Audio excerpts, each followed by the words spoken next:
everyone, and welcome to the latest edition of the Crown Report. My name is Brittany. There are lots of things going on in royal land. Recently, we have Queen Maxima, who has been in the United States on doing a little bit with her role as a UN special. And Catherine apparently are back from Mystique because Prince William has greeted the head of the England football team, or the team manager, recently at Windsor Castle. And it was kind of cool because you could actually see Windsor Castle in the background. We have Queen Camilla doing an engagement and sharing that she has a new dog who they have named Molly, who I believe is 8 weeks old.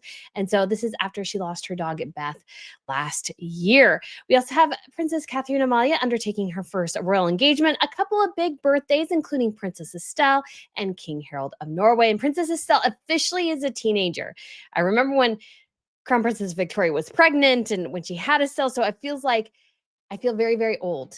It's always funny when the kids grow up because you feel very old all of a sudden. And we just have lots of things coming up apparently as well. King Charles is looking to officially make an offer, or Keir Starmer is going to make an offer to Donald Trump to come to Balmoral. Now, if you remember or not, Buckingham Palace is currently undergoing a renovation. So it sort of makes sense that they might be coming to Balmoral instead of Buckingham Palace, because they will host no state visits there until, I believe, 2027. So they'll move all to Windsor and maybe as well to Balmoral. Donald Trump obviously has deep connections to Scotland. So much going on. But I think the big thing this week, of course, is the interview with Jason Knauf with 60 Minutes Australia, and him talking about Prince William and his experience, obviously learning that not only his father, but his wife both had cancer.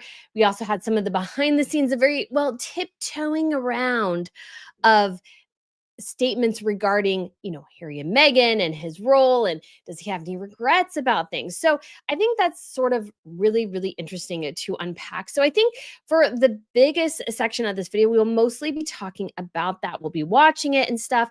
And I did that because I was looking through the events of this week, and there's a lot to report. And if you want all the breakdown, I do have the Royal Wire, which will come out probably after this, and there's just not anything that's super huge going on. We have a little bit of a development in the Marius case, but not really anything super huge. But I thought this was really cool because it's very rare for royal staff members to speak out. And he's obviously very close with Catherine and William. So I want to say from the get-go, I believe that Jason Knauf was, told, hey, if you want to do this interview, that is fine. So I think William and Catherine maybe not really permitted, but he probably let them know he was going to do this. And it was sort of a softball way to share some of their perspective.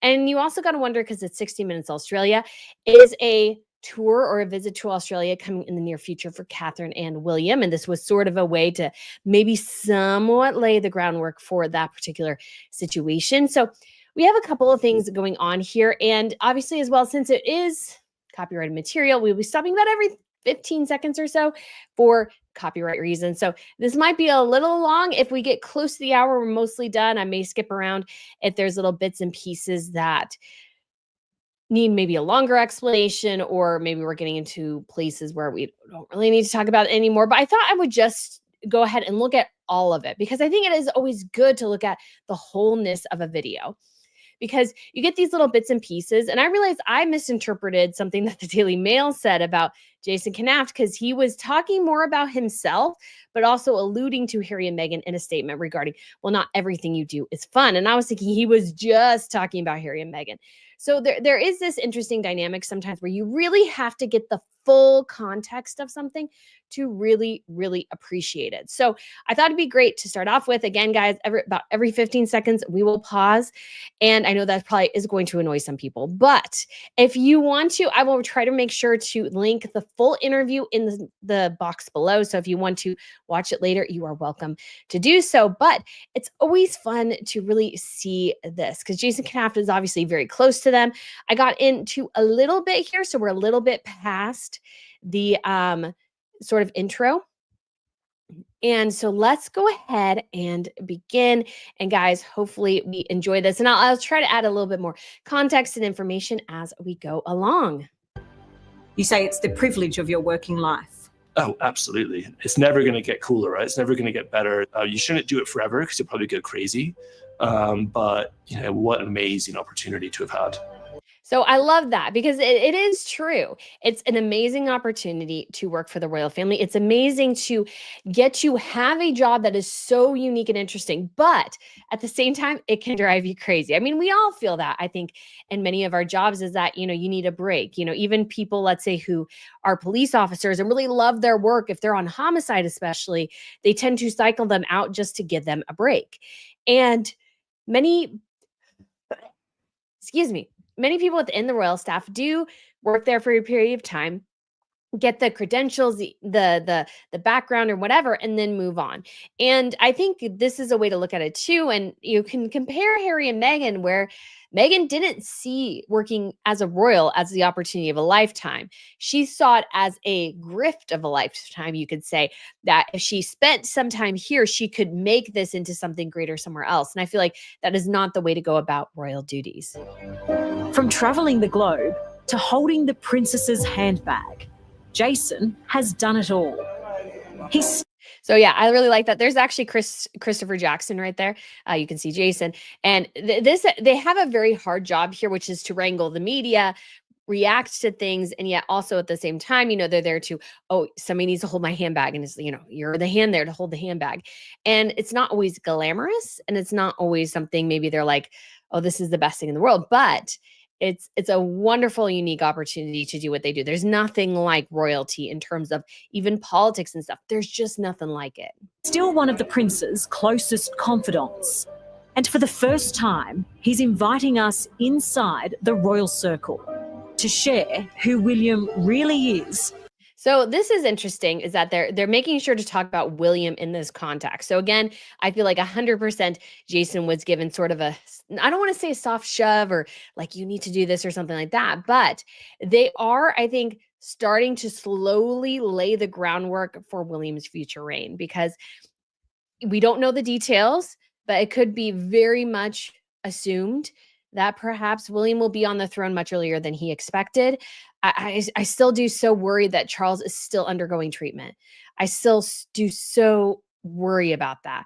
And that's just a really, really tough thing, I think. And given his age, it's still a little bit concerning that they couldn't treat it and be done, that he's still having to go. We don't know the details, but he's, I think, starting to realize that this role is going to come much sooner than he expected.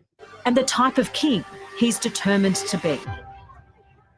The thing I have heard from Prince William is, you're going to do this in your own way. So this is very, I think, very apt that he's going to do this in his own way. And this is going to be very, very tough. It's a careful balance between recognizing what happened in the past, adjusting it sometimes and making it your own, but without losing the pageantry of the monarchy. Because we've heard sort of reports that William is not that interested in that pageantry side of things. That does concern me a smidge, just because if you lose that pageantry, I feel like you lose sort of that, some of the core essence of the view of the monarchy. Because yes, obviously the function of the monarchy remains largely the same and it adjusts and stuff as time may be. But to make it unique and more interesting, you could say, than celebrity, you really do need some of that pageantry to pull that off in a way.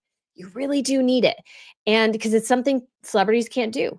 They can't form a parade with massive carriages, they're a couple hundred years old with all these white horses and stuff. There's nothing like that on earth. So I think that is, going to be William's challenge, because I think William wants to modernize quite a bit, but he can't modernize too much. Again, careful balance there.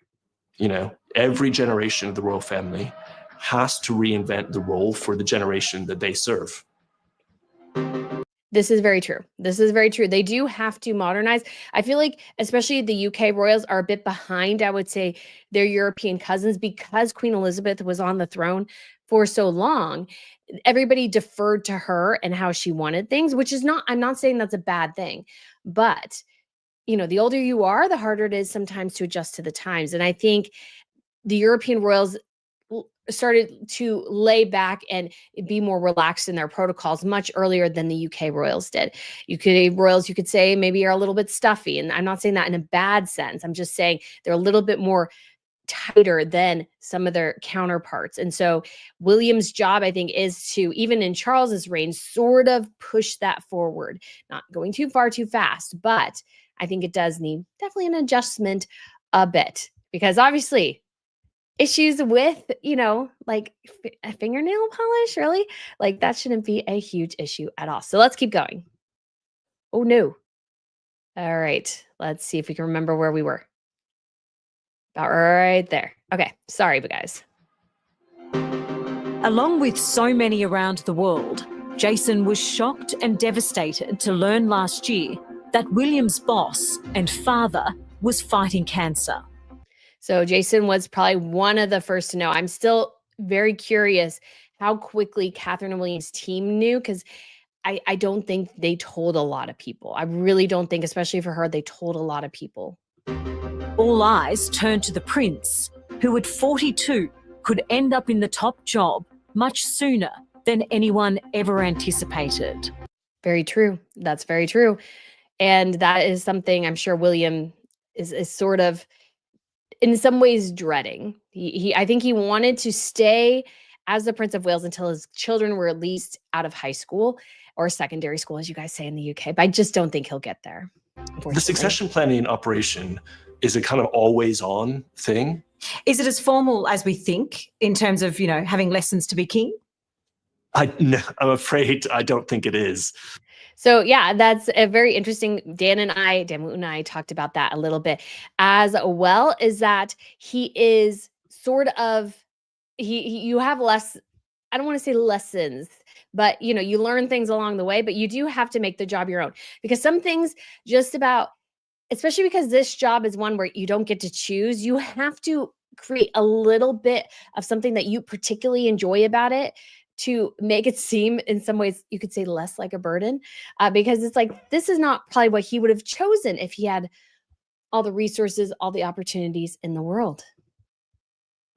I think it's much more personal than that. The lessons, as much as they are, they don't really look very much like what you might see in The Crown. This is about sort of private family conversations, learning by doing. Yeah, and I think that's very true. These are private family conversations for sure. And, Charles will have his own way of doing things. William will have his own way of doing things. And so they have to figure out this balance. And of course, there's the balance within the family as well, of the dynamics between father and son. But also, for that big moment to come in William's life, he's got to lose his dad.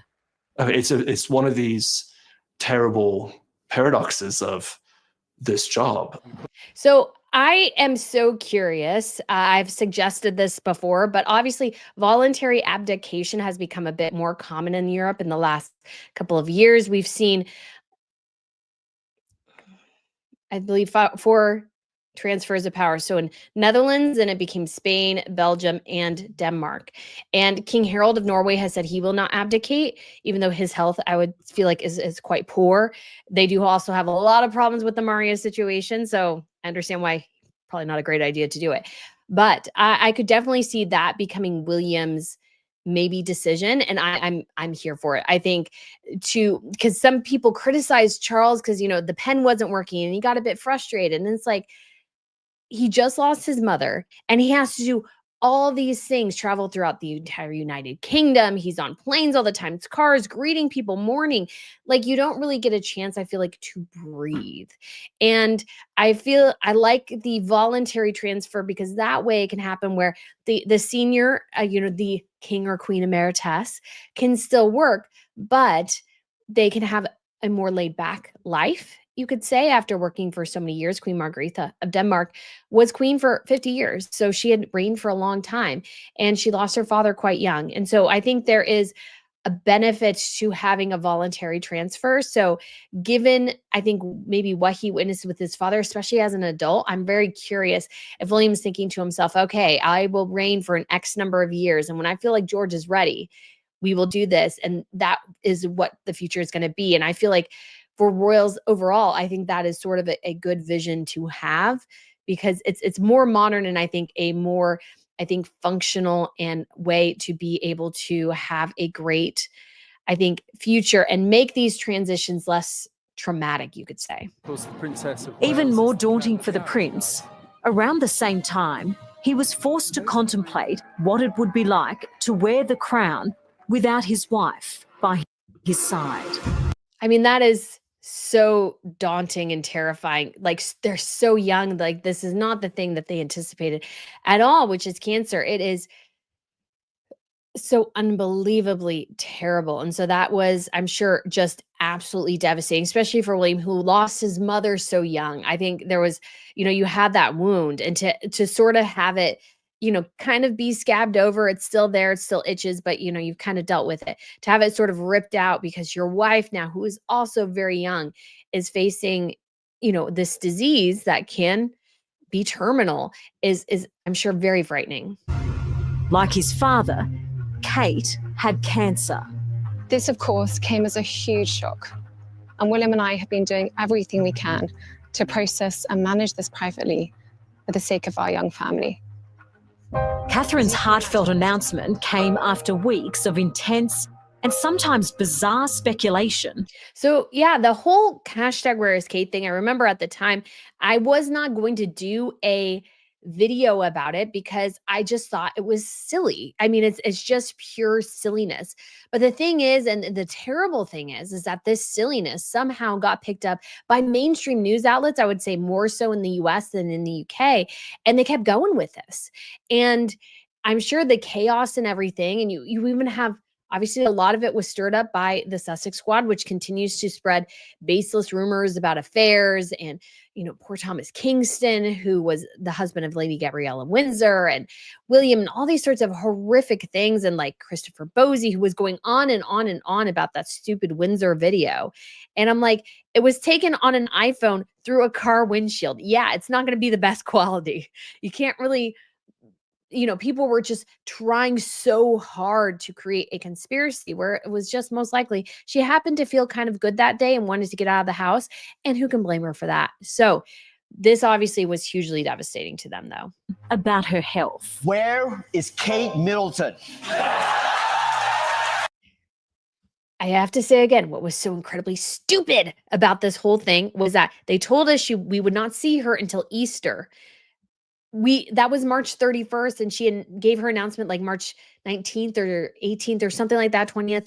And so it's like, she was not even expected to be back. And yet they're making, like, where is she? She told us she was recovering from surgery. It's not that hard, people. Sorry. And I just still, it's so dumb. Where are you, Kate?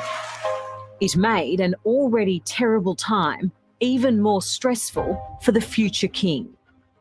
I can't imagine how difficult that would have been. We know Catherine's surgery was very major, and that had to be really, really challenging because she's recovering from surgery, then undergoing chemo, and then he shares a bit more here as well. Within a couple weeks, if you're Prince William, you find out that both your wife and your father have cancer. And that is, I couldn't believe it. Do you remember that phone call between you and William about? So this is actually, it's very devastating. William was devastated, and we get more of an insight here into sort of what happened and who they told first. Because if you remember, we had this sort of kerfluffle that Catherine was originally on the schedule to oversee some of the troops for Troop being the color. And then all of a sudden they're like, later the day, all of a sudden they're like, oh, no, that wasn't confirmed. Like, they weren't supposed to announce it, yada, yada, yada. And I'm like, I'm sure that went through Buckingham Palace's office. And so I have speculated at the time and still believe that I think a lot of Catherine and William staff members were not made aware of the situation for a good chunk of time until they knew they had to tell people. And I think this sort of reflects that, but Jason is one of those people who is within that very, very trusted circle to get information like this. About Kate's diagnosis? It was awful, absolutely awful. It's the lowest I've ever seen him. But the problem was that all this crazy sort of conspiracy theory stuff kicked off in the background online. Was she really ill? But they didn't want to say yet that she had cancer because they hadn't told the children, and they were still working through how to tell the children. So that is, just so devastating that this horrible stuff was going on behind the scenes, endless attacks, and they hadn't told the kids yet. because they weren't sure how to tell the kids yet. And they weren't given that opportunity because of the fervor created by, I would argue, crazy people, is that it ended up where, I mean, they had to announce it anyways. I mean, it was about the time that she needed to announce something because she wasn't going to be back in time for Easter. And that was sort of the timeline that we were given initially. So she had to sort of make an announcement within a week of Easter, I would say, about it. And so it was getting about to be that time. But to have all this chaos, especially they were dragging, again, Lady Gabriella Windsor, her husband, who ended up ending his own life, Thomas Kingston, and saying that there was an affair and an attack or something, like crazy speculation that was so unbased in reality. And you obviously saw a little bit of that Windsor video where Catherine and William were walking, and, you know, Christopher Bosie and others were like analyzing that thing to death. I'm like, it's not that big a deal.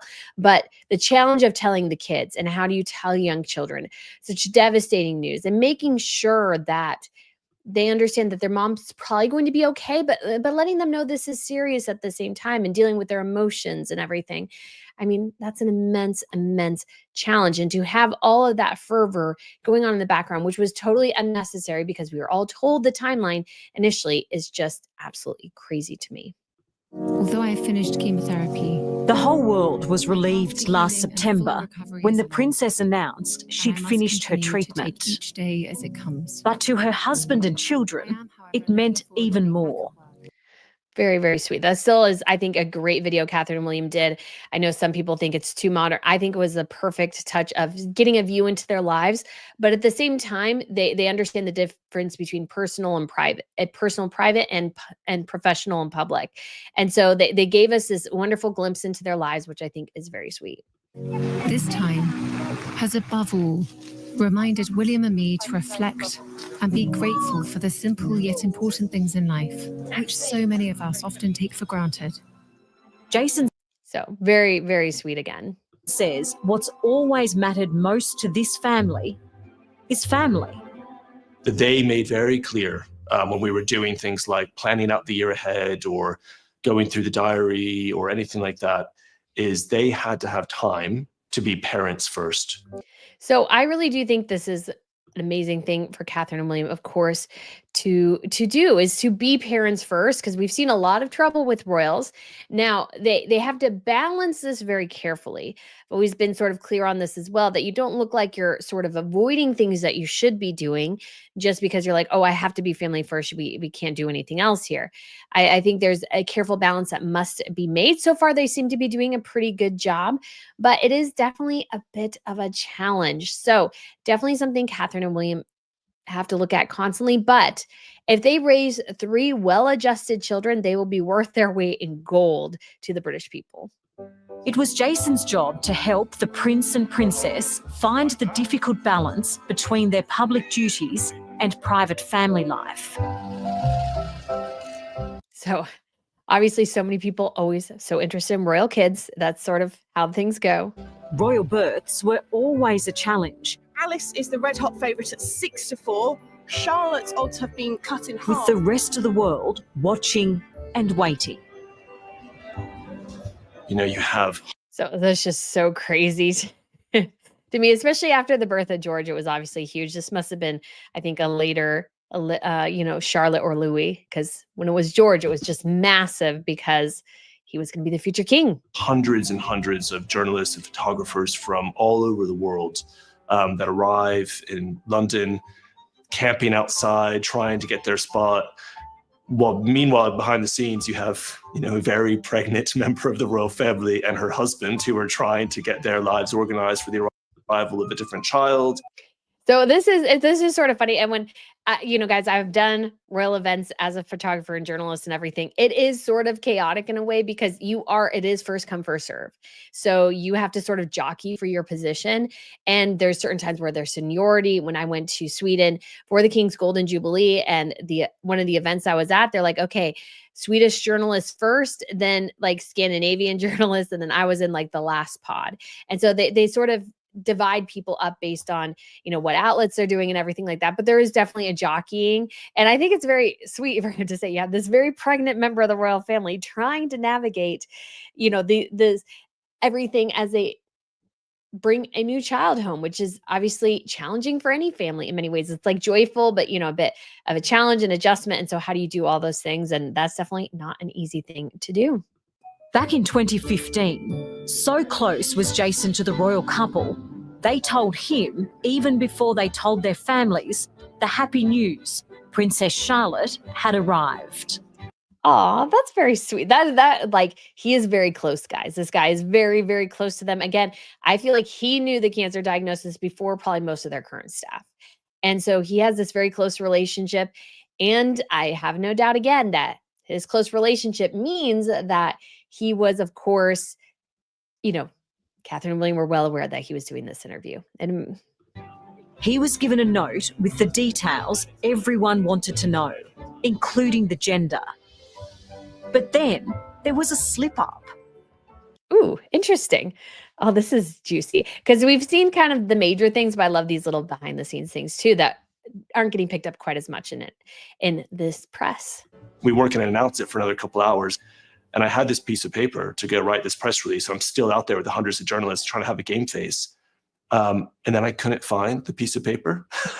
And I think I had dropped it somewhere on the street, which we managed to get through and not announce it. But somewhere on that street the entire time was a piece of paper that said there had been a little princess born. Oh, that's crazy. Oh, that would be stressful. I'd be like, oh my gosh, no. Oh, that's so funny. That's the entire time somebody could have known and they didn't. Oh, that's amazing. That's amazing. What time and how much she weighed. It was one of those things that like heartbeat until we got to the announcement and I got through it. Did you find it? No, I never found it. And neither did any of the media though. So that's all that really mattered. Oh, that's really, if you could have found that note, man, that would be, if you could kind of supersede him, that would have been awesome. I sort of kind of love it, to be quite honest. I love it. I think one of the really likable things about William is that he's a bit daggy dad. Do you think that will change? No, I mean, he's made it clear from, the moment he had Prince George, his first child, that family was always going to come first. So I think too, when you see William and sort of the trauma he went through with his own family, like his mom and dad and everything, that it was really important to him to, unlike sort of what they did, he was like, family is going to be so incredibly important and everything goes through family first. Nothing is sort of outside that. So that is obviously, I think, a good decision William and Catherine have made. How do you think his dad role will change? It really depends on how old the children are. Roya Nicker is the royal editor at the Sunday Times newspaper. So yes, I have seen a lot of her stuff before, and I think she follows me on X. I can't quite remember, but yeah, it's these royal journalists, and they get so maligned by Harry and Meghan and their stands, is that these royal journalists have a really, really big job here, and they do know a lot, oftentimes because they have worked in this sphere for years and years and years. So there is a level of trust between them and the royals, and so they are closer than you might think, and they get all these different reports, and yeah, they do actually know what they're talking about. I think, again, all this stuff with Harry and Meghan has really, I think, confused people about the role that these journalists play. Still children and need a hands-on father. She says their children were the reason William and Kate decided to move from Kensington Palace in London to a smaller family home less than an hour away on the Windsor Castle estate. Yeah, I would still love to see, we don't really know much about Adelaide Cottage, so it would be cool to see some pictures of it. I think the only pictures we have are quite old. So I'd just be curious to know what it looks like. Oh, Adelaide Cottage, where they eaten there, guys. I ate there. It is literally right outside Windsor Castle, just on that main road. And then I went into the W.H. Smith, I think, to get pens or something. It's a 5-bedroom house. There are no spare rooms. There's no live-in nanny. There's no live-in housekeeper. It's really just them as a core family unit. Here in the countryside, the Prince and Princess of Wales and their children have been able to enjoy the most normal kind of life they could ever hope to have. And with the massive grounds of Windsor, you do have quite a bit of protection. So I think that is really good for Catherine and William. Really, really good for them and their kids. It's something they'll be desperately trying to protect when Mum and Dad become king and queen. So again, I'm so curious, what was the catalyst for this series, I guess, or this interview? Because it really does seem like they're setting it up, that William will probably be king here before too long. I feel like they're sort of laying the groundwork for that. I don't see a time where they move permanently back into London. Their private office will be, in London. You don't need to move back in to keep, to keep the flow of monarchy going. I have 3 young kids similar age to William and Kate. It's chaos. I think, So sounds like Catherine and William and the Charles has suggested this as well, that he's still living at Clarence House. He doesn't really want to live in Buckingham Palace. So I imagine when William becomes king, there will no longer be, although some of their offices and obviously staff will be at Buckingham Palace, I think they will mainly operate outside Windsor. I think they feel they're slightly coming, out of the woods. Out of the bubble. Of course, the pressures on William and Catherine when they're king and queen will be bigger. But I still don't think that the institution for William and Kate will come before family. And I think that is good. I think they do have to have, and I think too, like your marriage and your family should comes first, but it's sort of a delicate balance as well, like I've always said, because you are at the mercy really of the British public. So if you make yourselves too closed off, then you might lose some of that as well. Is this filming? Hello? I think the biggest thing, probably the thing we talked about most, especially in those early years, was how he and the princess were going to prepare their children for life in the public eye. So yes, the Catherine and William have done a very good job, I think, shielding their kids. I think the kids maybe could do a bit more engagements by greater than somebody like Princess Estelle. And she has been, doing public engagements since she was a toddler pretty much. But the immense public interest in Charlotte, George, and Louis is just going to be insane. His childhood in front of the media was quite difficult at times, and he knew that he was going to be raising his kids to deal with social media and mobile phones and all of that stuff. So we'd see. So that is the big challenge here, is that, anything we've seen with a couple of the Dutch royal girls, that some of their stuff, they've done a TikTok video with a friend, and that, people pick that up and find it out. So that is, I think, the big challenge for the kids going forwards, especially as they become more and more teenagers. That's going to be something that, they're thinking about, and they want to participate in social media. And how do the parents manage that, make sure they can keep their privacy? It's going to be a challenge. See public William, but you'd see worried dad. But yeah, I definitely saw the worried mom and dad behind the scenes, but a lot less in recent years, which has been fantastic for them as a family. So that's good. So they're less worried as parents. So they're coming more into their own, and in their role as well. So that is really interesting to know. The children will also have huge roles to play when it comes to putting Britain's best foot forward on the world stage once their dad is head of state. So I did because obviously I believe it was this little tarmac incident where Charlotte had a little mini meltdown, and her mom dealt with it very, very well. I'm really looking forward to and really hoping we see all 3 of the children go on and a tour with Catherine and William. We have not seen that yet. And because obviously of COVID and everything, that all sort of went, on the back burner. But I'm really, really hoping we see, the kids have gone to Canada. And obviously that was before Louis was born. But I'm really, really, really, really, really, really hoping all the family goes to Australia, mostly because I want to go to Australia and cover it, because I haven't been to Australia yet. And that would be continent number 6 for me. So I'm really, really crossing my fingers for that one. On the world stage, once their dad is head of state. What a nice group. Good man. And the royal charm is something William has already mastered. So royal charm, very important. I know some people don't like Donald Trump, but he is the head of state of the United States. So William, if he doesn't like him politically or personally, doesn't matter. He is there to represent the UK people and to make sure this relationship with one of the great world superpowers remains smooth. And if the royals are the best way to do that, they're the best way to do that. And William has to put his best foot forward every single time, regardless of who the person is. We've just seen him in Paris with Donald Trump, the first, senior British figure to meet him after his re-election. He met him before Keir Starmer, our Prime Minister. There's a reason for that. That's the soft power diplomacy of our monarchy. So yes, making sure they're well, Keir Starmer and Donald Trump probably won't get along, so let's Donald Trump likes the royal family. He likes William. He's not going to do anything that is, gonna upset William. So let's Donald Trump. Here's Prince William, the future king. Here you go. Clearly, royal diplomacy works.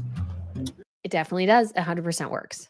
Who could forget the adorable images of 2-year-old Prince George meeting the Obamas in 2016? That is still the cutest thing ever. Him in his little bathrobe that says George. It's so cute.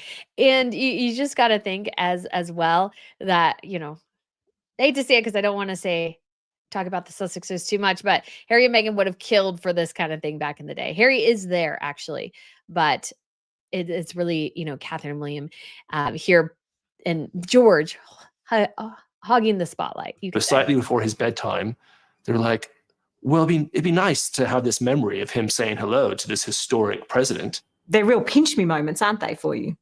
Yes, but it's kind of afterwards you have to pinch me, because if you're pinching yourself while you're seeing it, you can't do your job. But yeah. Yeah, that is very true. It is hard. I mean, I come at it from a different angle because I photograph royal events. It's like you want to get all excited, but at the same time, you're on a job. You have to focus. I got to get my settings right for my camera, those kind of things. And so it's kind of pinch me when you get to see, a queen wear a tiara for the first time. But at the same time, it's like, I got to work and get the pictures. Afterwards, we walked out into the courtyard at Kensington Palace, and the Beast, the presidential limousine, is there. And George is looking at this thing like has never seen anything like it. And, that's when you could be a little bit more like, this is a weird job. I love that. This is a weird job. It is. But I love the idea that George was like fascinated by the Beast, which is, if you don't know, it's the presidential vehicle. It's bomb proof and, attack proof, and I'm sure sealed, and it has its own oxygen system and all sorts of things, or filtration system. I don't know all the details, but it's a very expensive car. There are multiple of them to keep the president safe, and they travel with it. So it's a very, very cool vehicle. And I'm sure for a little boy, you're just fascinated. What the heck is this thing? It's a really strange job to have. The job was doubly demanding for Jason because he didn't just work for the heir, but also the spare.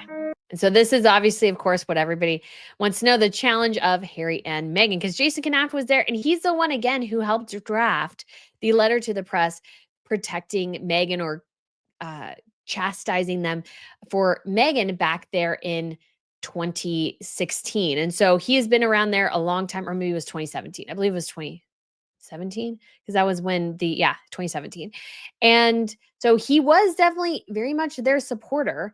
And yet at the same time, I think Catherine in particular Meghan has zero love for Jason Knauf.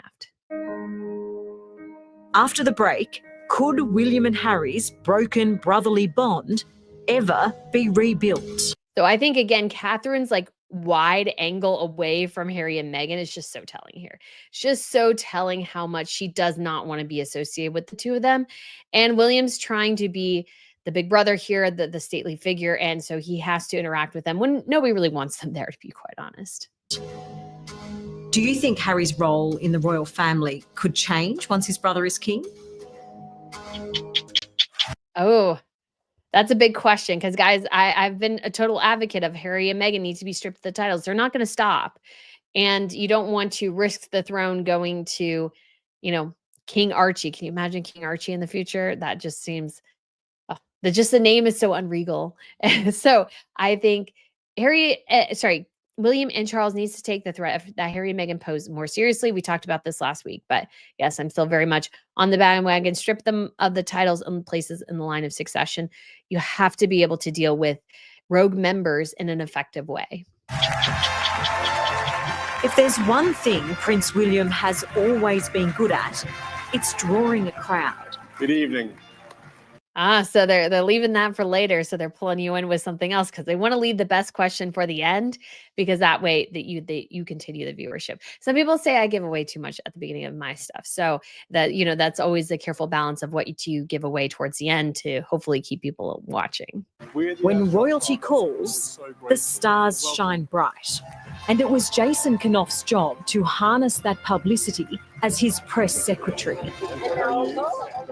Neither of the prince or the princess would choose to be public figures. I think that's very true. I think especially for Catherine, she just doesn't strike me as somebody who really revels in this attention very much. I think, obviously some of the perks of it are nice, but I just don't think she's somebody who particularly is just absolutely in love with, you need to marry somebody in a royal fold that's not in love with the wealth and fame of royalty. You need somebody who's just more even keel, somebody who's there because they love you, not the position and the money and everything that you hold. They're not that interested in the fame and celebrity that comes with it. In fact, not really interested at all. And I think that, that makes it quite interesting in today's world to see people out there doing their jobs, but for the right reasons. And that's very, very true. Because obviously and this isn't just not Harry and Meghan, but there's such an emphasis anymore on celebrity, although we don't like celebrities quite as much, but even influencers have this huge platform anymore. And so it's just something that I think is very, very interesting. Do you have people who are not motivated by the celebrity aspect of something? It was your job, Jason, to control their image, and they are the most popular royals. You must have done a good job. That is very cute. Well, I don't think anyone can control the image of anyone in today's media world, social media world. You just can't. Oh, that is so true. That's such a wise thing. You cannot control it. I think that's so incredibly true. You can't control everything. And that's one of the Meghan Markle's big problems, I think, with her public persona is that she can't control it the way she wants to. And the reality is in this modern age, you just really can't. There were gossip columns that existed before and various things. But when you look at the just totality, especially of social media, there is no way you can control your public image the way you used to. You could say even the Blake Lively and Justin Baldoni case sort of comes down to is that she wanted to control her image and her image got away from her and she's blaming him. But in reality, the image got away from her because social media came into play. You even had the Gabby Petito case and everything that was essentially solved in some ways by social media because social media went out and go, hey, has anybody seen this van? And somebody goes back and looks through their video and they were content creators and oh my gosh, they have this van in their video. And so I think the power of social media is something that is growing and growing and growing and growing. And it's something where as if you are a PR person, and this is where I think Catherine and William's team ran into trouble last time with Catherine's cancer diagnosis is because they didn't fully, I think, appreciate the social media engine. And they were thinking, oh, this where is Kate thing will dissipate. Where in reality, because social media has become so huge, social media is actually driving the news. And so people were picking it up on social media and driving it through everything else. And so I think it's so incredibly important. You can't fully control everything about your public image. You just have to just do your best work. And yes, there'll be naysayers. There'll be so many people who, criticize you and everything.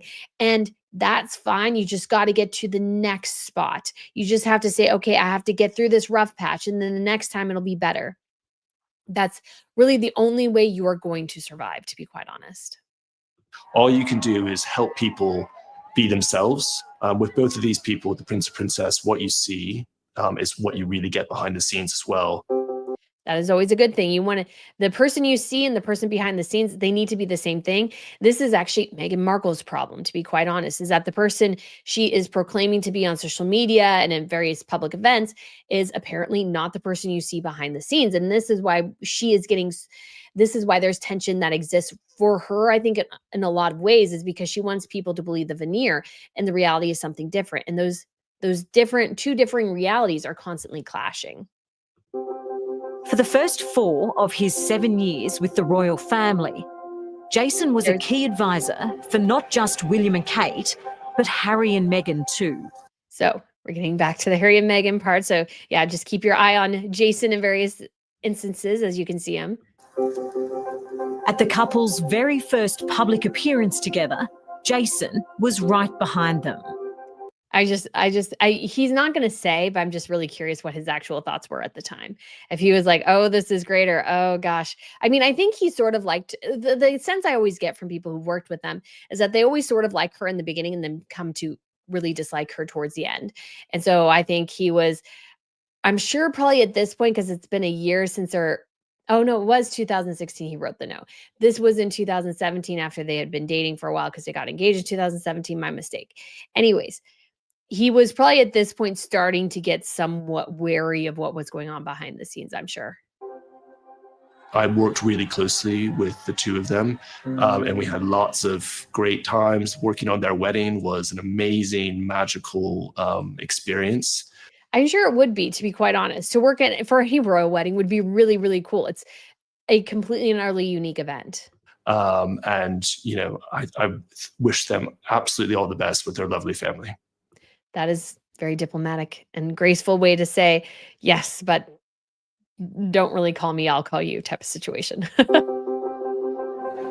If you sense there's a bit more to the story, you're right. While Jason was keeping a close eye on the couple's public image, behind the scenes, a storm was brewing. So yes, he was trying to help them, but the thing is they don't help themselves. And we've seen this time and time and time again. This is still their biggest issue, is that they definitely 150% have really, really struggled to, I think, take advice, take direction, and these sorts of things. And it just blows up in their face all the time. Just a few months after he joined them on this trip to Ireland in 2018, their first as husband and wife, Jason raised concerns the Duchess was upsetting junior staff. So he was obviously very aware. And this is one of the things where Harry and Meghan cause their own storm. They still constantly want to blame everybody else. But, if you treat people decently, you won't have these kind of issues. And just want to say that again. I am very concerned that the Duchess was able to bully 2 PAs out of the household in the past year. We have had report after report from people who have witnessed unacceptable behavior. And this is a challenge too. That is why that there needs to be consequences for royals, because the challenge is here. What could they do? Harry and Meghan were the principals. There's not really an avenue. Like if you're in a job, even if you're a CEO, there are ways to fire you. That you get the board to vote. You bring things up. They forced to resign, what have you. So there are multiple opportunities for that. The problem with royalty is that there is no avenue for that. There is no disciplinary thing. And so for people like Meghan who do get a huge head coming into royalty, there is no way to say, hey, you need to hold the line, because it's like any job. You have to do your job correctly or you're going to have to deal with some consequences. And that's why I think it's so important to institute some sort of thing in the letters of patent. Say, if you leave the royal family, if you decide not to be a working royal anymore, you don't get to take all these titles and prestige and everything with you. If you're basically a challenger to the system, then you need to be dealt with accordingly. You need to be sort of ruthless, to be quite honest. So let's keep going. I think so much of it is... Fast forward 3 years, and that email was leaked to the media, just days before Harry and Meghan's explosive interview with Oprah Winfrey. And the staff members did that because they knew she would lie. They knew it. They knew at this point that she was a liar. They knew what she would spin, and they knew it wasn't true. And of course, Catherine and William and Buckingham Palace and everything, everybody's signs these ironclad NDAs, 150%. And there's the royal secrecy, the State Secrecy Act or something like that, that keeps confidences for those who work with royal staff, with the royal family. But they were like, okay, Harry and Meghan are damaging us too in this. And so we do have to make some changes here. Oh, and I just want to say the Canadian Beaver gifted 5 Royal News Network memberships. Why, thank you so much. I'm sure a couple of people here will really, really enjoy it. Get a little bit of behind the scenes things. I had an update about poor Miss Pippa, who's not feeling super well the last couple of days. So she's doing smidge better, but thank you guys so much. I'm sure, again, some people are really going to enjoy that. More coming soon as well. So let's go ahead and get back in here, because I would really love to find the full interview of Harry and Meghan. I've just never been able to find it since this, but the amount of, I need to just find a transcript. There's a transcript that exists. I just need to find it, because I was like, oh my gosh, we're getting on to and close to the, let's say, I believe it was the 4th now anniversary of this interview. I actually started my channel with the 1st anniversary of this interview and doing a breakdown. I was like, it's time to revisit it again, I think. Don't know how they could expect that after all of this time we would still just be silent if there is an active role that the firm is playing in perpetuating falsehoods about us. So this is the thing. She's claiming everybody is saying falsehoods. And they're still saying that. It's been 4 years now, and she's still going, well, people don't know me. And it's like, well, who was this here? You got to tell your piece, and people still don't like you. In fact, as time has gone on, they have liked you less. So what is the truth here? And that's, I think, such a dangerous, notion to perpetuate. The PR man suddenly found himself in the spotlight, and it only intensified when he gave evidence in a court case between Meghan and a tabloid newspaper. And I believe it was Jason Knauf that Meghan Markle was really complaining about in the Netflix series. It's like, well, this is your brother. And she was just really nasty about it. And I was like, okay, but he saw you, you can't pull the wool over his eyes forever. So he saw you, he's just sharing what he experienced with you. And yes, you don't like that. And he's just saying the truth. He was called by court to give testimony. And that's exactly what he did. But ever the professional, he's still choosing his words carefully. You had some unwanted public attention on you. Was it tough? So yeah, a lot of unwanted public attention. And sorry, that's not a great face. But Harry and Meghan fans, man, they're not kind. And he was just trying to protect other women. The only people who don't want to protect other women, I think, are Harry and Meghan. I think it's tough, but it's probably quite good. Someone who has been helping other people through how to deal with the public eye. You probably have to take your own medicine sometimes. So yeah, you do have to take your own medicine, and I think it's good. He has even a greater appreciation for what people like Catherine and William go through, essentially. You can't choose just to take the fun stuff in any job. And that applies to the prince and princess as well as everyone else working for them. So I wouldn't change anything. So I think that's great that he wouldn't change anything, nor should he. He did exactly the right thing. He just, he was called to testify. He gave his evidence. And the evidence contradicted Meghan because she lied. Basically she had to go and, she said she lost these emails or text messages. And then I think Jason was one of the ones who produced them. And she's like, oh, I forgot. And it's like, did you, or were you lying? And he should have no shame for telling the truth. Nobody should ever have any shame really for telling the truth. And when it comes to the little comma he made there, which was a very veiled, but I think very important reference, saying you can't just have the fun stuff, because what we've seen throughout the tenure of Harry and Meghan is that they just wanted to do the fun stuff. They wanted to go to the Lion King premiere. They didn't want to go with the Royal Marines. And you can make those decisions from time to time, but those will come back to bite you.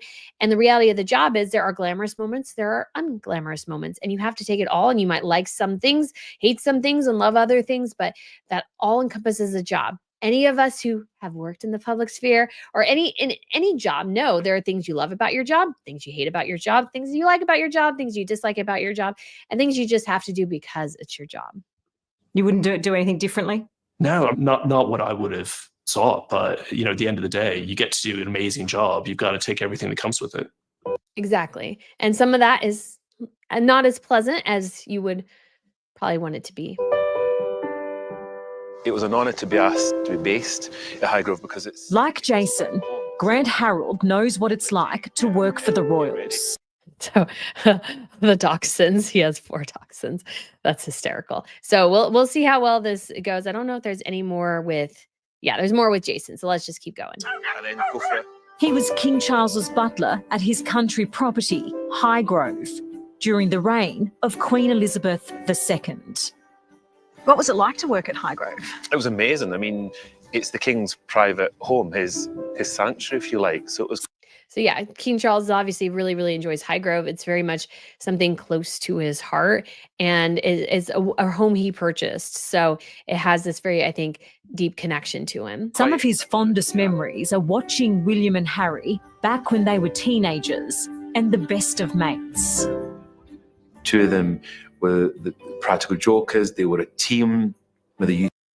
And sadly, that doesn't exist anymore. And Harry, he's made his choices. A lot of it was probably, I'm sure, influenced by his wife, but he definitely made choices, and he'll never have the same relationship with his brother ever again, sadly. Used to wind each other up, and if you were involved in it, you get brought into this winding up situation, this comedy. brotherly kind of fun. It was like that all the time. That's why it's so sad how that's completely changed. It's extraordinary how much it could change. So, and this is, of course, again, Meghan is the catalyst. Yes, Harry made the decisions, but if Harry had married a different woman, I don't think there would be these issues, to be quite honest. Harry and Meghan announced they'll be stepping down. It's been 5 years since Harry and Meghan stepped down from their royal duties. Trapped within the system. He wasn't trapped. She made him feel trapped within the system. I think he was perfectly fine within the system. In fact, we've gotten indications that he actually liked the system better, as it turns out, because the grass isn't always greener on the other side. And while he hasn't held back, My father and my brother, they are trapped. They don't. Harry should not put words in his family members' mouths, especially something as important as monarchy and the roles that they have in it. That's just not a good look. Get to leave. William has maintained a dignified silence. But Jason knows it's been extremely tough.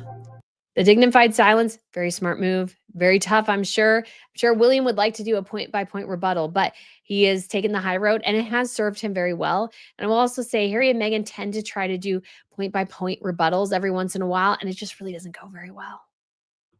We have ups and downs in family. Even when you really love someone, you can have times when you don't want to spend that much time with them. It's very difficult to have this stuff play out in the public eye. I'm sure it is. I'm sure that has been extremely, extremely difficult, especially William being, I think, even more aware than Harry is of the challenges of his parents' relationship.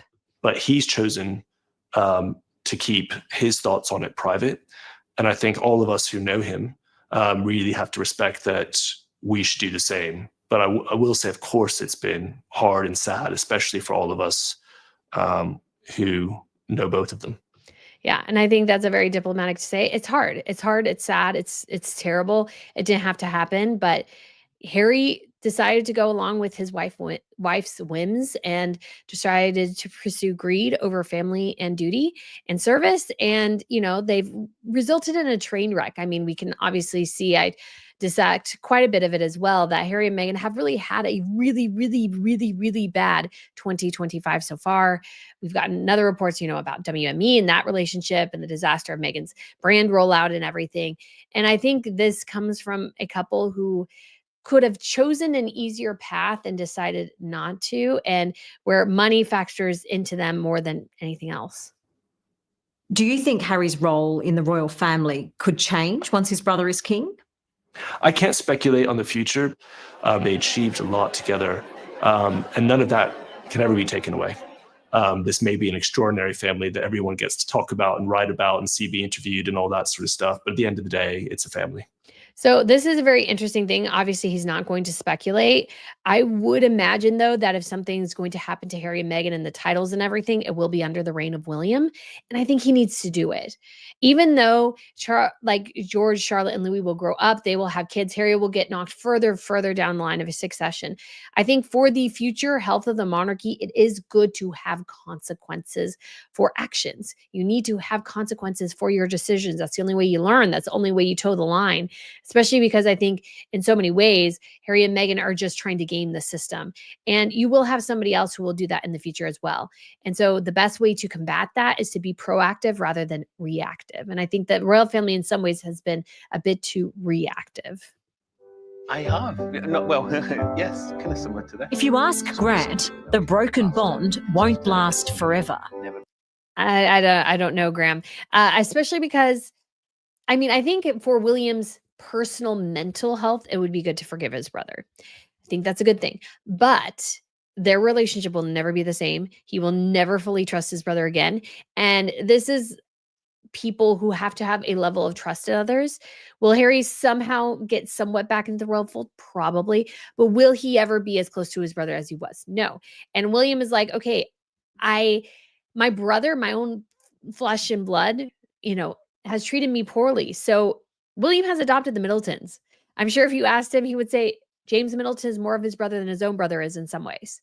So I think, not that I think they're particularly close, but I think William has sort of made his decision there, and it's definitely to his in-laws' side. You would have served many a tea for the king. It's a big part of the royal way of life.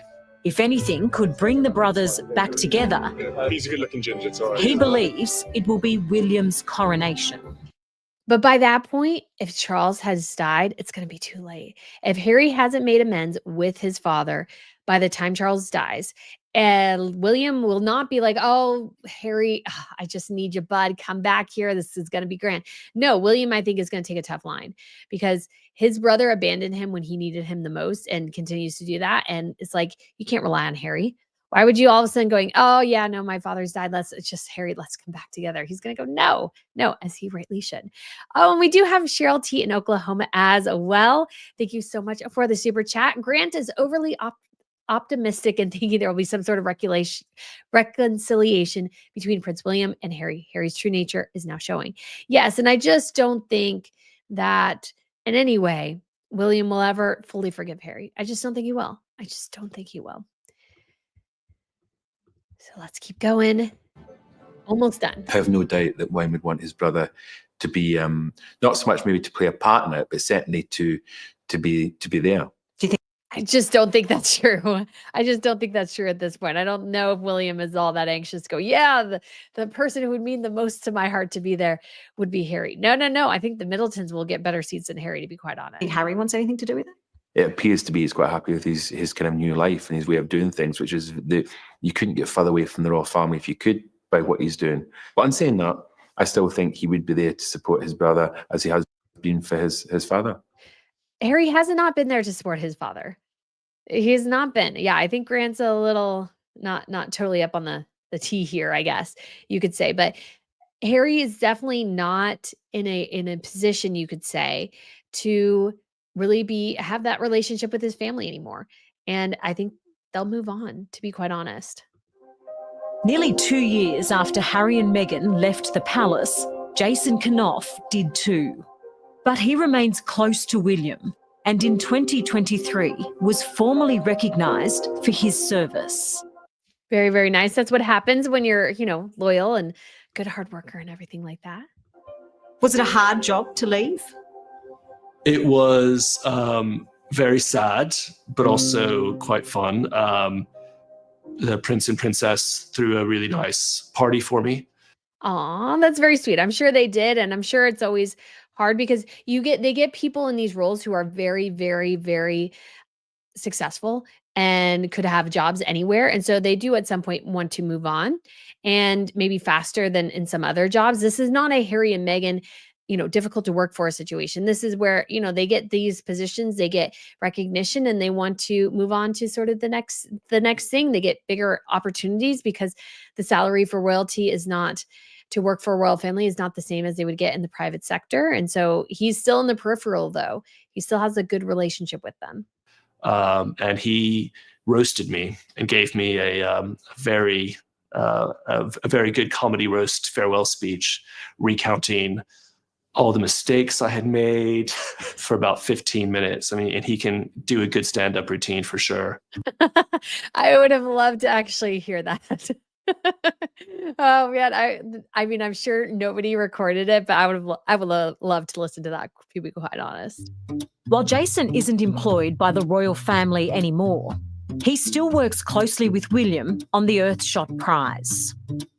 It's an annual award that funds ideas aimed at fixing the world's biggest environmental problems.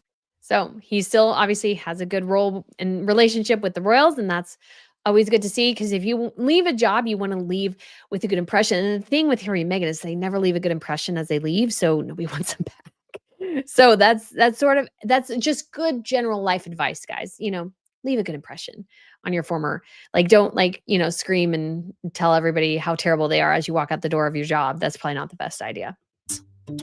And the prince is much more than just the face of it. Everything our planet gives us. He's working the phones in the UK. We have this plastic alternative company that won the Earthshot Prize, and they make these things for stadiums, like to replace hot dog and burger packaging. So William is definitely on the phones. He is doing these prides and he's really, encouraging people to, embrace this.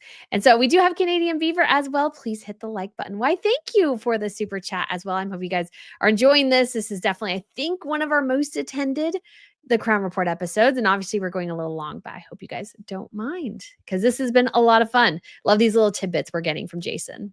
And he's called all the individual owners of all the football stadiums in the UK and is almost done replacing all the plastic in stadiums in the UK personally.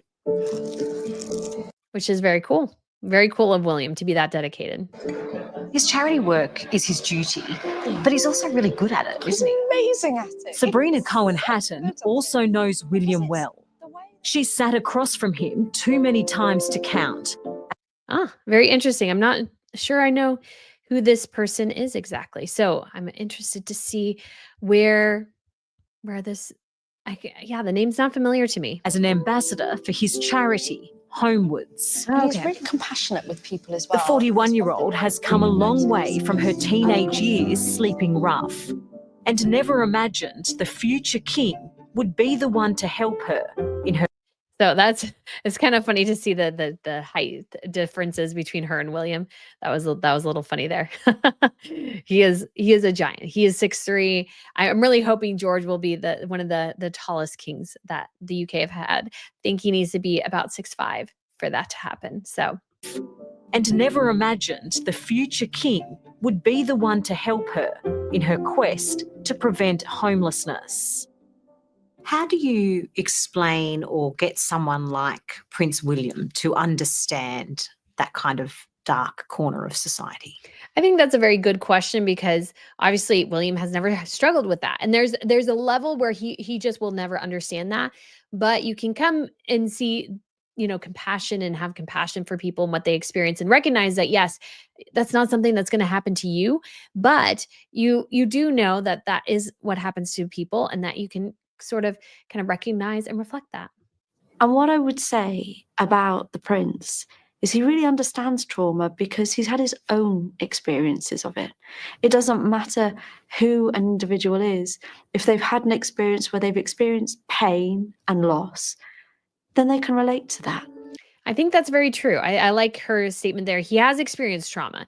I can't really think of, even, his wife getting cancer, I really can't think of any other royals who have experienced that, losing their mom in an accident. Obviously, the Monaco children, that happened to them, but they were mostly pretty much adults at that time. Stephanie was still a teenager, but they were, older at that point. They weren't, children.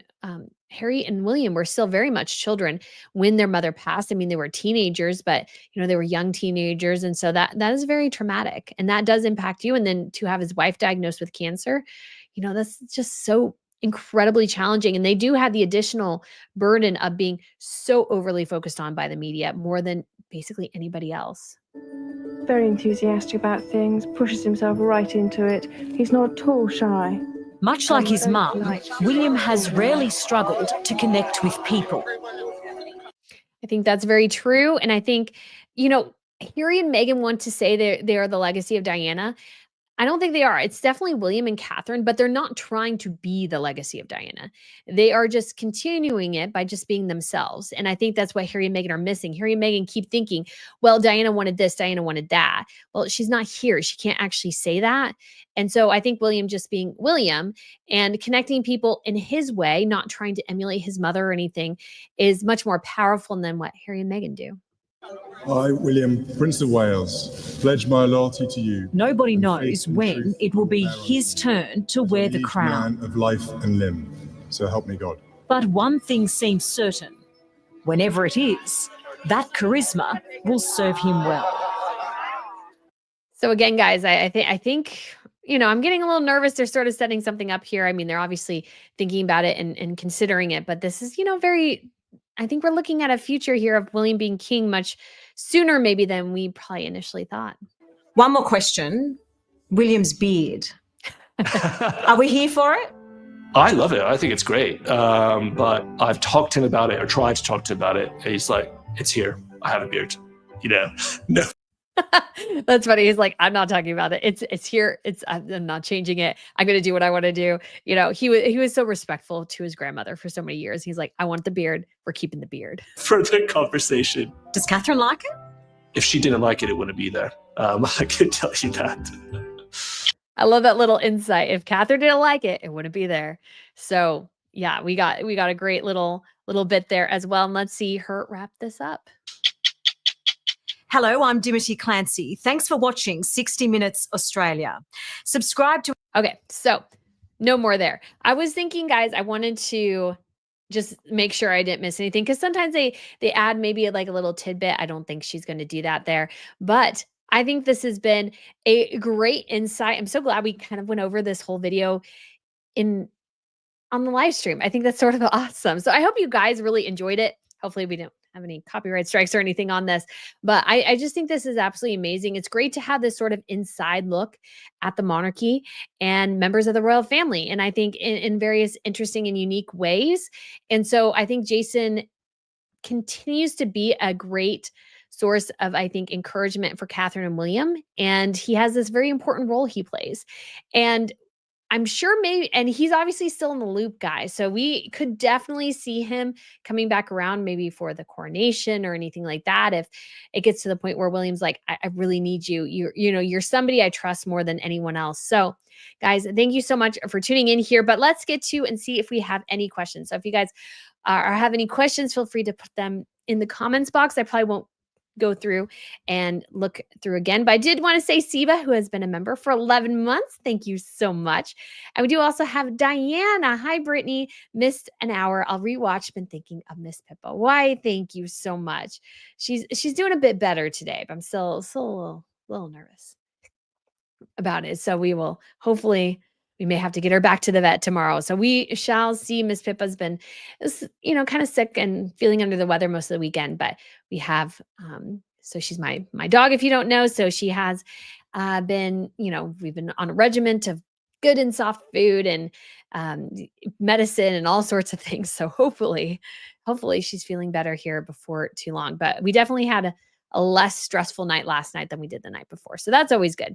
We have Honey One Lau just wondering because he could be king soon in relation to Brittany saying they are setting something up. Yeah. So I don't know what, they might know or whatever, but I think as Charles continues cancer treatments, there's some people going, okay, what does the future look like for William here? And that's a sad thing, but it's sort of part of royal life, which is kind of sad. So hopefully William is not feeling too much pressure. But I think we've had a couple of indications recently that they are really starting to think of what the future looks like with him. So that does, again, worry me a smidge.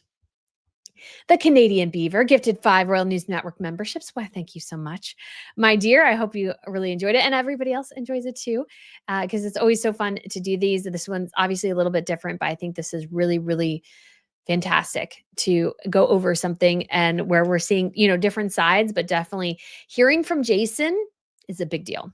The Canadian Beaver, I think it's prostate cancer, as that's the test King Charles was pushing for people to get. I mean, probably, I think they specifically said it actually wasn't prostate cancer, but they found something else at the same time. So I don't really want to speculate too much. Don't know where it goes. But again, that he's continuing treatment, I think is concerning. Mary Ann said, a fantastic review. Thanks. You are welcome.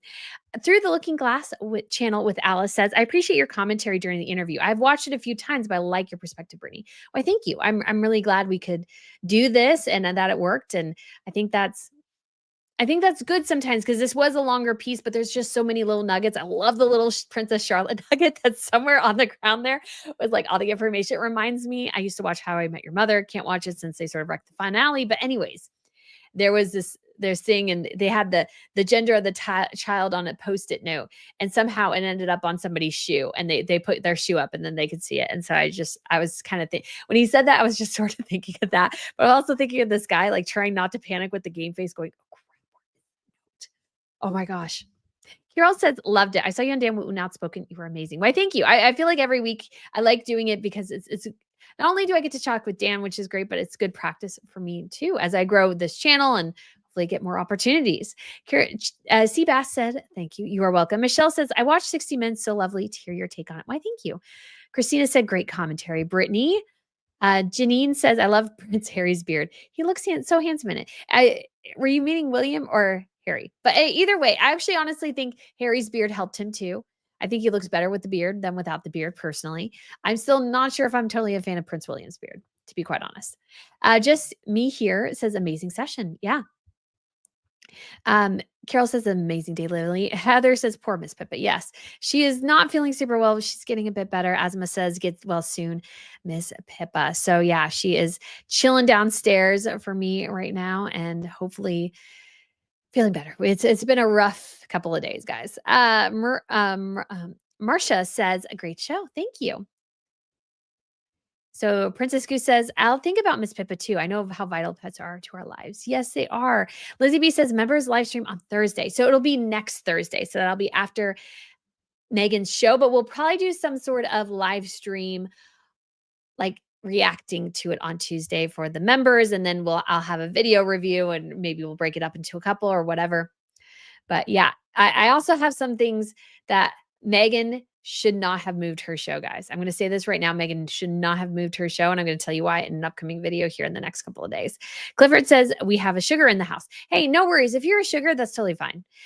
Don't be rude or abusive to people. But if you want to say, I love Harry and Meghan, and you just want to post that, and that's fine. That's fine. You're allowed to love Harry and Meghan. Nobody's saying you can't do that. Nobody's ever saying you can't do that or support them or whatever. But they have caused a lot of problems. So that's hard to deny. Maggie says, great show. So glad I could make the live. Carol says, do Yorkies have tender stomachs? She usually doesn't, so I don't know quite what's going on with her, but hopefully we'll get it figured out soon. Mary Rose, you rock art says, hi, Brittany. Thank you for analysis on all things royal. I appreciate all your hard work. Why, thank you. Diane says, bye, everyone. Chat soon. Bye, Brittany. Glad Miss Pippa is doing better. Yes. Mary says, I did a home cooking for my Yorkie. Yes, Miss Pippa is getting lots of boiled chicken. So she's very, very excited about that. Asma says, is that show out next week?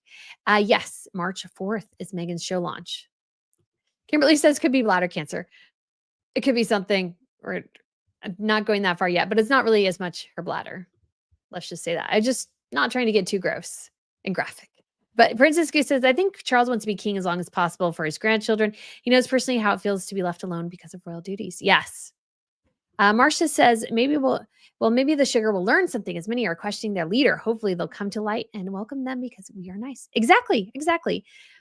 Azima says, they did ruin the finale of How I Met Your Mother. The alternative ending is a real ending. Yeah. I can't watch the show again after they messed up the ending so badly. I literally could not watch the show. I attempted to, and I couldn't watch it. Yep. Oh, sorry. I keep knocking the mic as I move my feet. Kimberly says, my uncle has it and said it'll be going. Oh, you mean Charles? Duh. Okay. Sorry. I was thinking about, sorry guys. I'm thinking about my Pippa, worried about her. But yeah, King Charles could be bladder cancer or something. We don't know. Kimberly says, my uncle has it and will be an ongoing battle for the rest of his life. Yeah. I mean, most cancer is like that in some form or way. It's rare that you just take the cancer out and that's it. There's some cancers that are like that. You'll still be monitored, but reoccurrence is very, very low. A lot of cancers do, though, have reoccurrence rates. So Catherine will always be monitored. Gina Max says, nice commentary. Keep it up. Thank you. Tina Klaus says, I'll see you on the next one. Princess Goose says, I really enjoyed Australian 60 Minutes. I'm an American. That's awesome. Azima says, Ari is going bald rapidly. Yes, he is. It looks really bad.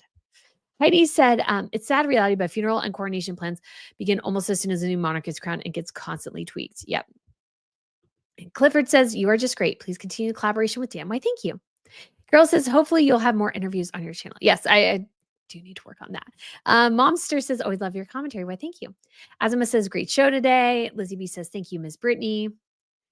Jenny DC says, Catherine and William are considered each other as equal. Harry is biggest spare. Very true. Very true. Heather says, what is a sugar? So it's somebody generally who, depends on, usually they follow a particular celebrity or something. In the case of Harry and Meghan, they're, somebody who's, I would say largely, somebody who's a very big proponent of Meghan. And obviously there's proponents of people on different things, but it's like, like a stan, like a really, really hardcore fan. Elizabeth says, I want to be concerned about Charles' ongoing treatment. My grandfather had ongoing cancer treatments for 15 years and died of a completely unrelated stroke. This is about keeping the monarchy in Australia. Yes. Aaron Scott says, question, does it help your channel if we share your videos? Will the reaction be from members only? So you can definitely share the videos when it comes to reaction. So there'll be, of course, reviews of Meghan's episodes and stuff like that. But I did one for members a while ago where I would just record myself after getting to certain sections of Harry's Invictus Games documentary. And so, but I thought this time it might be probably easier to do one with just members and just like maybe the initial episode or two, just sort of doing a sort of live reaction to it for people. So yeah.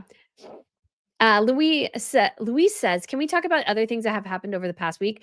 That is, after all, why I like Tuesdays more than Saturdays. So yes, I mean, obviously I do have the Royal Wire, which kind of contains all the royal news. There's just a couple of things I'll probably hear mentioned, but I just thought it would be really good to go over this whole interview because it does touch on so many aspects of royalty. Obviously, Harry and Meghan are part of it as well, but I think it's really a good thing to see more of sort of the rest of the royals there. Because most of the stuff we hear about the rest of the royals here this week, there's not anything. Because I like to do things where it's just a little bit more deep than just, somebody did this, somebody did that. Because I like to dig into things. Rosemary's You Rock Art says, hi, Brittany, great video. I really appreciate your hard works and all things royals. Thanks. Just me here says, the fact that William is rocking a beard makes Harry crazy, I bet. Probably. We have Martina says, hello from Mexico. Love your channel. Clifford says, you are absolutely right. I think that it now appears as if moving the show was not about the fires. She has stopped even talking about those affected. Exactly. Gretchen said, why would Netflix release a show on a Tuesday? Don't they usually release things closer to the weekend? It is sort of interesting. It's not a great day. And again, I'll go over why. I don't want to spoil it too much. Lena says, Brittany, we love you from Tazewell, Virginia. Why, thank you. Marjorie says, Jason proves Prince William will be a good king, but King Charles will not abdicate. No, he will not. But I think that could be something that happens with William. Koala Blues says, good day, Brittany. Yay, made alive. Good day, chatters. Asma says, former staff members show people who they really are. Jason showed who Catherine and William are really like. Yes, exactly. Shaz says, thanks for a great live, Brittany, and everyone in chat. Take care and stay safe. So Marcia says, a friend of her in church takes the pill every day for triple negative breast cancer for over 13 years now. Keeps her in remission. Yeah, that's interesting because I know triple negative I think is pretty aggressive because I had one of my former boss, his wife ended up with that and passed away very quickly, sadly. Heather says, thank you for explaining that, Brittany. You are welcome. The Canada Beaver says, thank you, Brittany. I appreciate all your hard work. You are welcome. Jonas DC says, Jason is American and he knows bullying is not an American thing. Meghan is just simply mean. Yeah, I actually think that's actually a great point that I hadn't considered is that Jason knows her behavior wasn't being an American because sometimes people try to sort of, she was just an American. They just couldn't appreciate the American abrasiveness. But if Jason was an American and he was also like, well, this isn't right, then that's good. Elizabeth says, that's good to know. Clifford says, the video about the show coming and as new as ever shows that was about trying to keep the delay of criticism, hoping to pretending to care would boost her viewership. Yeah, we will see. Gretchen says, Brittany, if the Royal Wow is going to be regular, could you add a list of the upcoming live chat events and dates? I might not, but yeah, that's a good idea. Heather says, do you know if Meghan was really dropped from WME? I will be doing a video about that, so we won't get too much into it. Elizabeth says, Jason Knauf comes off really well, loyal, considerate, and kind, and it helps that he's quite easy on the eye too. Yep. Kathy says, titles, letters, line of succession could only be removed by Parliament and also Parliament of the realms of the Commonwealth. That is fact. Look it up. Lady C has said that. Yes, I know. But Parliament will not move without Charles. That's the thing. Somebody has to get the ball rolling. And it might not be publicly, it might be privately, but they can get the ball rolling. And I think they can amend the letters of patent to say you must be raised and educated in the UK to have UK titles. There is a process for this, but they won't move unless the royal family makes it a priority for them to move. That's what I firmly believe. They're like, well, if Charles isn't worried, we're not going to be worried, but Charles should be more worried about it. Disfan says, I love how Prince William has become very stoic when it comes to the situation with Harry. I believe if William wanted to go after Oprah, he could have done bold points in the statement. Exactly. And honestly, though, it's not great Great way to go about it. Scylla Dross says Norway's king's popularity raised from 62% to 69% in a national survey. I'll have to look because when it comes to the Norwegian situation, Harold has always been popular. So if it's just Norway's king, he will always be popular. He's not the problem. It's the next generation. That's the big thing. So yeah, Christina says, have you tried it? Bene Pac plus probiotic paste or providable paste for Miss Pippa? My Sadie had a lot of stomach problems and this saved her on many occasions in 24 hours. You should know a difference. Yes. So I started it. I think I have basically that. So Gretchen the First says, I hate how they blame all American Meghan's behavior on being an American. Me too. I hate it. Clifford says, letter of patent can remove titles. I think there's some options here that haven't been looked into. So we shall see. Blackfish says the sun is shining bright in Lower Ontario. Love your show. Why, thank you. Asma says it's the next generation that are not suitable. Skip to Ingrid Alexander. That is a question for sure. Kathy says maybe William wants that pleasure. Also hard to convince some of Commonwealth to agree. Yeah. Koala says, I think you're right, Bernie. King Charles doesn't seem to be fazed about the tiles, but deep down, I believe William would be the one to do something about it. I think so too. So guys, we will go ahead and mostly wrap that up for the day. I will check it out and see if there's anything else. I can bet we do have an engagement for Catherine and Williams tomorrow in Wales. So be on the lookout for that. So, and Princess Leonore is expected in New York City on June 5th. And there'll be the Glitterati of Denmark will probably be at an event hosted by King Frederick and Queen Mary. So in the Mariusborg Homeby case, we're here real quick. In case you're curious, is that sort of the big news for him is that he's just switched lawyers. And so he's gone from a gentleman whose name I would probably butcher if I tried to pronounce it, to a woman named Helen who has more experience with the police and courts. And so his original lawyer was more well known for dealing with criminal elements. So this switch up is unique, is sort of telling, maybe you could say, but things are not looking great. But what I'm going to do with the Crown Report as well, I decided, and I thought about this, and today I was like, you know what? I'm going to do this. Or when it comes to the Royal Wire, is that I'm going to put the live stream in as the initial link and then all the little bits down below, like little bullet points. So I won't do a large commentary all the time because that's an additional time period. And we've talked so much, I don't know how much more I could say in a written piece. So we'll just put this video uploaded there. I'll get it to you guys your way sometime here pretty soon. But yeah, lots going on and probably more next week. Again, I feel like we're getting more of the royals out and about, but I think March, guys, next month is going to be huge. We got multiple state visits, so much going on. So March is going to be huge. Oh, and I should say as well, because this happened this morning. So I woke up this morning and it was actually really good that one of the first things I checked was my work email. Because usually I check like X or other social medias or whatever, but I checked my work email and tickets for St. James's Palace were online and for sale. So I got a ticket for that. And then the East Rooms of Buckingham Palace were also for sale. And I would have waited on St. James's, but guys, I think one of the last tickets. They don't offer that many open days. So this is where Princess Beatrice lives. And I think Princess Anne and a bunch of other royals have lived there over the years. So it's a tour inside. It's where I think maybe all of Catherine and William's kids were christened, was at St. James's Palace. And so I am super excited to be doing that. And then I got tickets as well a couple of days later to the East Wing of Buckingham Palace, which I was going to do last year. And that didn't work out. And it's probably going to fall right around my birthday. So I'm very, very stoked about that. That wasn't what I was planning on doing. I was going to maybe more follow Charles and Camilla's state visit or go early for Mary and Frederick's state visit. But I think I really want to see those locations. I haven't had a chance to do that yet. And yeah, so I don't even know if I got an email. The rest of the St. James's Palace tickets will be available tomorrow, but I don't even know if they'll have enough to give away anymore or any open. So I just thought I really wanted to do that. I haven't done that before. And so I won't be able to. Gretchen the First, you're so kind. You're like, Brittany, if you go to St. James's, I hope you do more vlogs. They were so fun. I got more vlogs to share with you guys for sure. But when it comes to St. James's, I doubt they'll allow me to take pictures, unfortunately, or video or anything. So I think that'll be a bit of a disappointment. But yeah, Carol says, weren't they baptized at St. George's? No. Oh, yeah. So Charlotte was baptized over in Sandringham. But George and I think definitely Louis. I think George too were at St. James's. Let's look up real quick. Was Prince George christened.